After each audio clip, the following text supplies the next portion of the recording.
Hello, welcome to ZIM Capture. I'm inventor Dan Zen. And ZIM, zimjs.com, is an open source framework to make interactive media on the HTML canvas using JavaScript and Create.js.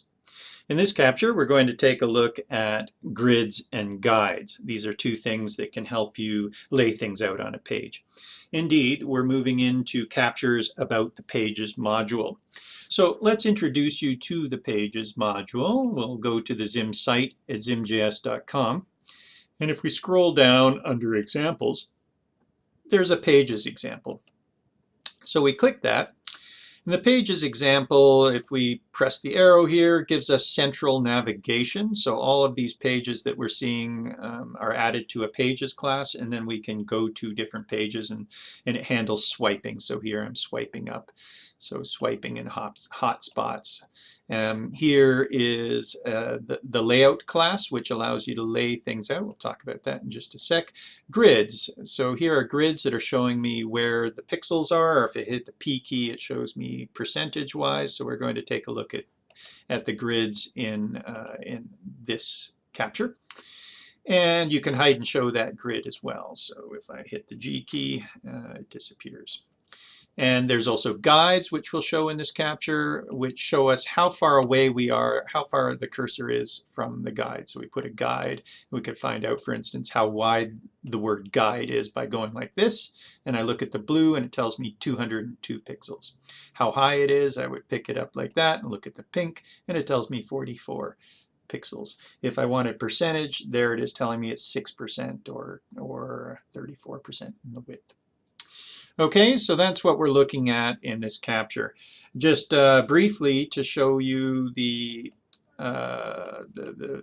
responsive design. If I F11 to make this smaller and resize this, you can see what it's doing, and so that helps with mobile. And if it gets too small, it goes to adaptive design, where it changes the layout completely. But that's the layout class, and we'll do another, you can hide that as well. We'll do another capture on the layout class. Alrighty, so let's see how we make a grid. Here we are in the fit template right here. So, or sorry, the full template. So we had been in the fit template for almost all our other captures, if not all our other captures. And so now we've moved to prepare us for mobile, where we tend to use the full mode. And then we handle scaling manually ourselves with the help of ZIM. So we'll see some of that now, so that we can head towards more of an adaptive design approach. All right, a note as well that we are in ZIM 4.6. There's some new features in ZIM 4.6 that we'll try out here in this capture. All right, so a grid. That looks like this. New zim.grid. And you said, grind, the old grind, grid, and we say where we want to put that grid on the stage, and that will do it. That's all we really need to do. So if we take a look at this in a browser,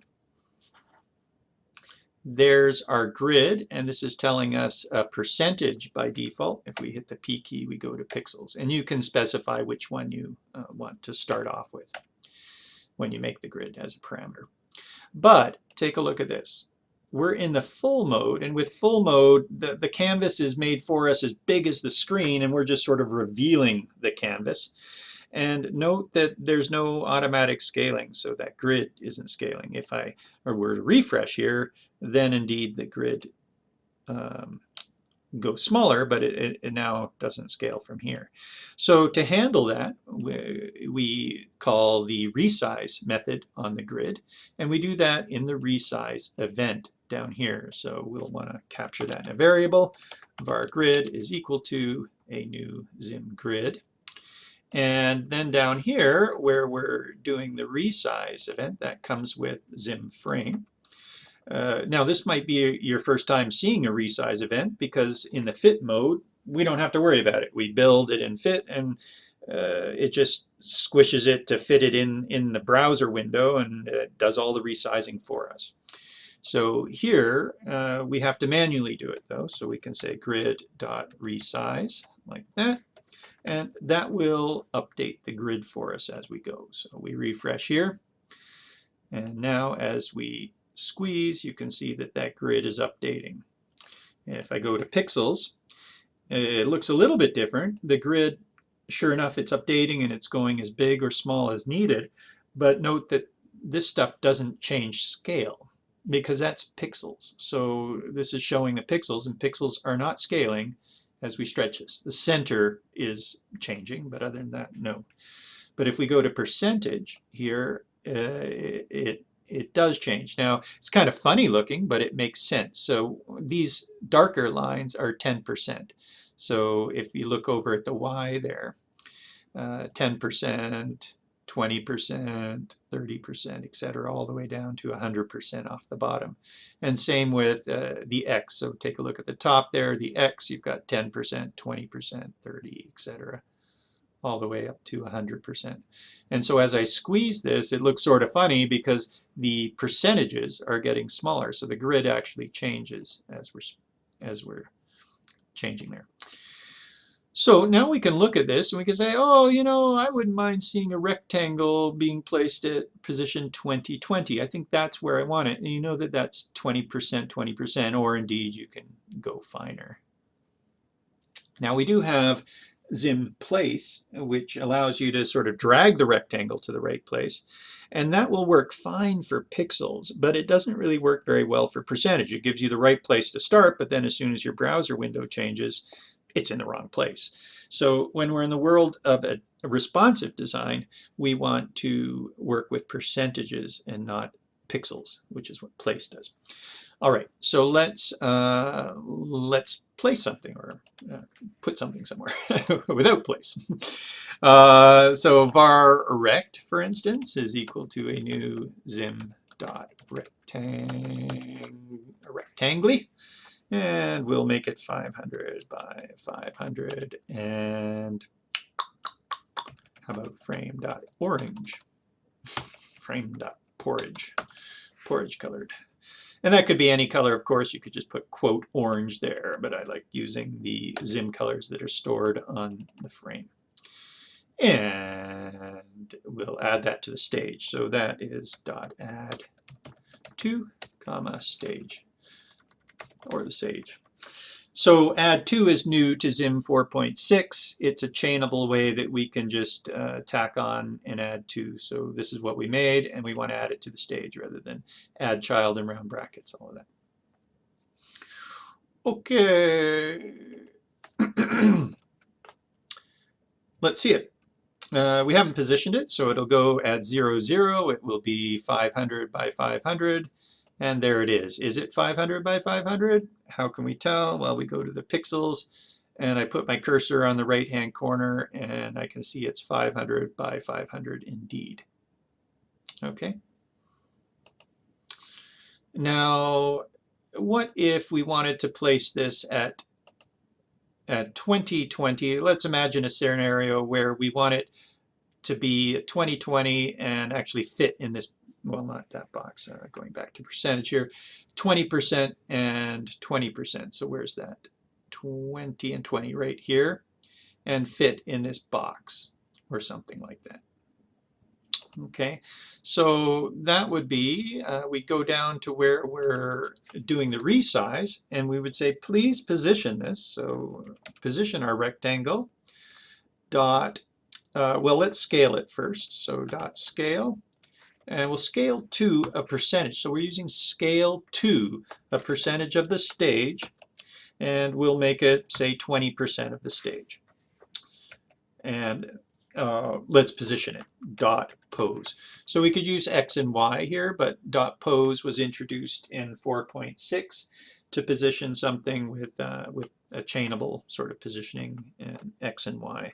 And so we'll make it the stage width times, well, we'll do 10% times 0.1 and comma the stage height times 0.1 as well. So there it is, positioned at 10%, but we're scaling the rectangle so that it's X. In this case, it's scaling the X to 20%. So we refresh here. there is 20% of the x. Note that we may not be 20% of the y. It looks like we're not. And note where it's positioned. It's positioned at 1% and 1%.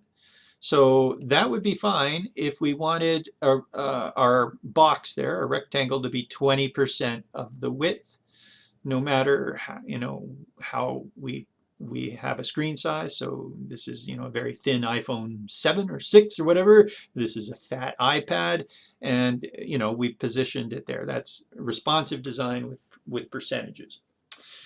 Now, what if we wanted sort of like more of a border shape where we want to run this, say 10% wide, and we want to run it down so that it goes 10% away. So we're going to run an orange box down there, and it'll stay like that no matter how we position this. Well, then we would be wanting to stretch the rectangle. And so we could say, I want that to be, let's see, what was it starting at? That's 20% of the width. Okay, so if we make it 10% wide, I think that's what we said, and we'll make it 80% high. And it's positioned at 0.1 in the width and 0.1 in the state. Yeah, that should work out all right. Now, the only thing is, if you just do this with the scale 2, what it does is it takes a maximum of whichever one sort of fits that the best. It will not actually stretch the thing for you, change its aspect ratio, unless we say both. All right, so you can read about the documentation there on scale 2. It's got a few other ways that we can approach this as well. But we'll say, please scale both 10% in the x and 80%, and that will stretch it, which isn't usually what we want. Usually we want to fit something within a region as opposed to stretch it. But this will stretch it. So there we go. It seems to be working. All right, you see how that works? We've got 10% across, from 20 back to back to 10 there, and we've got 80% in the y, and positioned at 1%. So this is heading towards the world of responsive design here on the canvas. There is a layout class, a ZIM layout class, that handles this kind of stuff in a very powerful and elegant way, and that will be the topic of another ZIM capture. So in this one, I'm really wanting to show you the grid and the guide. One other thing to note is you can nest grids. So imagine that this line, or this rectangle that we've got here, was our content instead, and we wanted to find out what was going on inside the content. So let's set up that scenario a little bit. We'll change this up a bit. We'll keep it 500, 500. Let's actually put it in, if it were content, it probably should be in a container rather than just a rectangle itself. So we'll make that var, we'll call it page, is equal to a new zim dot container, and we'll make the container 500 by 500, like so. The backing rectangle, and we want to add that to the stage. So let's center it on the stage, dot center on the stage. Okay, and then we'll be adding that to the page instead. We won't hard code 500 and 500, but instead we will say page.width. And that way, if we want, we can just change the page's dimensions, and our backing rectangle will look just fine, and page.height. Okay, so now we've got a backing rectangle in our page. We would carry on and continue like to write text in there, or whatever else, some interactive works that we wanted would also go inside of there. We're centering this page, and down below, we won't bother scaling it, but we won't even bother positioning it, but we will have to continue to center it. So we can just say page dot, or do we want to scale it? Yeah, actually, let's scale it. I'm just going to rewind there. We'll say rectangle dot scale to the stage, and we'll make it 80% of the stage in both ways, but like so. So what we're doing here is we're saying make it either 80% of the width or make it 80% of the height, whichever one it fits within. All right. If we said both, it would be a problem. It would actually stretch out our square. We would no longer have a square. It looks like we would, 80%, 80%, comma, both. It looks like, hey, that's a square, isn't it? But it's not. Let's just show you what that looks like. And we will have to center that still on the stage. But we don't want to add it to the stage again, because if we keep on adding it to the stage, we actually add it over top of the grid. And in this case, we don't want to add it over top of the grid. So I'll say false. Just center it, please. Don't add it. So we save that and refresh here. And there is 80% in the width and 80% in the height. And so you can see that that's not exactly what we were wanting. I mean, you might want that. You might want a background to look like that. But I was wanting it to be content that had a certain fixed aspect ratio, and we're just going to do, in a sense, what the fit template did. And so instead of both, we don't say both. We just copy that and refresh here. And now it retains its square, and you see how it's fitting inside there. So that's basically what the fit template was doing, except we're fitting it inside of 80% of the window. Okay, now the point was we might have something that is scaling. You see how that inside is scaling there. And we might want to put a grid on that to find out how big we should make things inside this thing that's scaling. In which case, we can just add the grid to the page. So we can have multiple grids. But as soon as you introduce multiple grids, what you might want to do, and what I usually do, as a matter of fact, when we get to the pages module where we have multiple pages, often we have grids on multiple pages. And then you would end up down here, you would be saying grid 1.resize, grid 2 resize, all this kind of stuff, and you'd be going, oh, that's a headache. So ZIM, we made a grid manager. So var grid manager. Let's call it something nice and simple. GM is equal to a new ZIM.grid manager. When we come to the layouts, layouts work very similar in a similar way, and there's also a layout manager. So there's the grid manager, and just like that. And then we don't even need to store these in variables anymore. We just say gm.add a new grid, like so. Okay, now we don't bother resizing the grid. Instead, we resize the grid manager. And that's the kind of neat thing, is we just say, hey, grid manager resize, and it will then resize all of our grid managers, or sorry, all of our grids.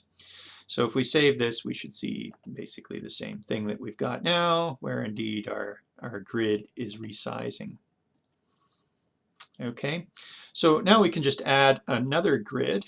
So copy that, and we need our page to be made first. So we will then say, hey, please add a grid to the page. All right, there we are, adding a grid to the page. Now this will look a little bit confusing to start. Yeah, it does. Oh, let's see, something's happened. We added the grid to the page, but we are resizing here, centering. What just happened? Something peculiar happened. Grid to the grid manager, we're resizing the grid manager, rect. Oh, we're scaling the wrong thing. We're scaling the rect, which is inside the grid, and we want to scale the rect is inside the page. So we've added the rect to the page. We don't want to scale the rect, we want to scale the page. Okay, so please ignore that little glitch. That looked weird. Okay, there we go. That's as expected. So I don't know if you can see in there that we've got two grids going, which looks kind of confusing. So we don't need to show both at once. We can just comment out this, this other one here. And that's what you do. You sort of, as you need a grid for a certain place to place it, you'll show it. Often you might have different regions on the stage, and this is what the layout handles, different regions, each with their own grid so that you can lay out things within the content of those regions. But usually you don't run those in conjunction with laying out the regions. The regions are already done, or you can do them separately. So now we refresh here and you can see that we've got, we commented out the other one, and we've got our grid sitting inside of our content here. Isn't that nice? So now we can position things relative to our container here, because they're different. When we position things inside the container, it's in the container's coordinate system. And if we hit the P key, this is now showing us that indeed this was 500 by 500, and we can lay things out with pixels. Now, in this case, we're inside content that doesn't have its aspect ratio changing. Indeed, it's being scaled from the outside. So within here, we go back to what's like very much like the fit mode, where we can position things absolutely with pixels without any difficulty. And so no matter what's happening outside here, that inside content is still not being stretched relative to its pixel positions. Okay, so that's the idea behind the layout mode, except the layout mode sort of, or layout class, formalizes this. It allows you to specify how you want regions to interact with one another. Okay, and then within here you can hard code sort of full pixels if you want. Usually that's a little bit easier. So you might put some navigation over here and maybe a logo here or something, but your content is a region that's, you know, big or mapped out in the middle that actually may not have to change its aspect ratio. It just makes it easier for certain interactions and certain types of content if we're not scaling it constantly. Cool. All right, the last bit then for this capture is how to make a guide.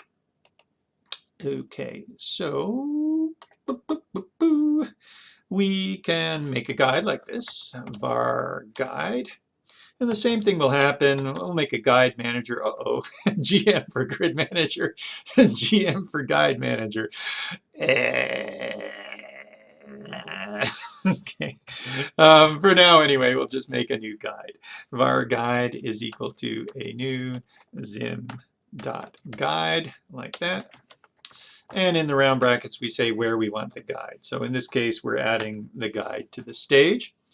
And let's take a look at what that looks like. There's the guide. And this is a guide that tells us how far away we are from something in the X position. So it's a little, it's a bit strange. When I first started off making the guides, I thought, okay, we're going to need two guides. What was happening is I was building things, and I had pixels most often, and I would place something and I would go, okay, but I want this one to be a certain amount of distance, or I want it to move a certain distance, and I would be looking at it and going, okay, well, I know where this distance is. It's at 300, but this other one's set at 170, 1 or something. How far do I have to move it? And I'm going, oh, that's 300 minus 171 is 29. Well, 300 is a nice even number. You're sitting at 347 minus 171. You're going, so I thought that we'd have to have two guides. Okay, I'm going to put one guide where it is and one guide where it needs to go. And then I'll tell a distance between those two guides. Well, in actual effect, you don't need that, because you just put the one guide in place, and then you say how far away your cursor is from that one guide. So over here on the right-hand side, that's telling us that I'm 622 pixels away from the guide. And as I get closer to it, do you see it goes, and now I'm 0 pixels away. Oh, whatever 0 pixels would be. Okay. So that's how the guides work. You really only need one guide, and then you use your cursor to find out how far you need to go. Now, guides can also be handy to line up things, but you already had a grid for that. Now, note that that's the guide for the X. You would also need to make a guide, and let's call that guide X, and you would also need to make the guide Y as well. And that would look like stage. Let's just pop over to the documentation and see how we handle the other guide. So we go into the docs, we type in GU and hit enter. We're at guide, the object, which is what we've added it to, vertical. So vertical is the first one. We either say true or false. And there's some other ones. There's a hide key and a pixel key. So you can change which key you press. That potentially allows you to have multiple guides and stuff and choose different keys to hide or change between pixels. And anyway, it's no big deal, sort of a rare use situation. But you can specify if you want to start off in percent or in pixels. You can always toggle. And then there's the vertical. So vertical is set to true, and we go false like that. And let's take a look. Refresh. Now we've got two guides. Okay, and this tells us how much we're going in that way, and this tells us how much we're going in that way. Now, what's going on when we, oh, look at those poor guides. Oh my goodness, all those guides are truncated. They're left in some strange space because we didn't resize them. So here's where we would var guide, I guess I'll spell it out, guide manager is equal to new ZIM dot guide manager, like so. And then we don't bother storing a variable for these. We would say guide manager dot add that new guide. You can, of course, resize these guides down individually if you so desire. If you've only got one or two of them, that might be fine, but otherwise, you probably want to add it to a guide manager. Copy that guide manager, come on down, and along with the grid manager, guide manager dot resize semicolon, and this should be grid manager dot resize. So much for that little shortcut, huh? And where did we add that? That was there, and it commented open there. So we saved that, and now we've added two of these guides to the guide manager, and we've resized the guide manager, and we save this up and refresh here, and now we've got guides that do resize, that they just kind of stay at the edge. You see they're right at the edge of that as it's resizing. It doesn't change. It was just a design choice to leave the guides where they were till then. And then we can hide.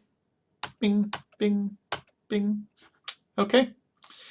Grids and guides. Woohoo! This has been a ZIM capture. In future captures, we'll take a look at the layout class and the pages class and the hotspots class. Ciao for now from zimjs.com and ZIM capture.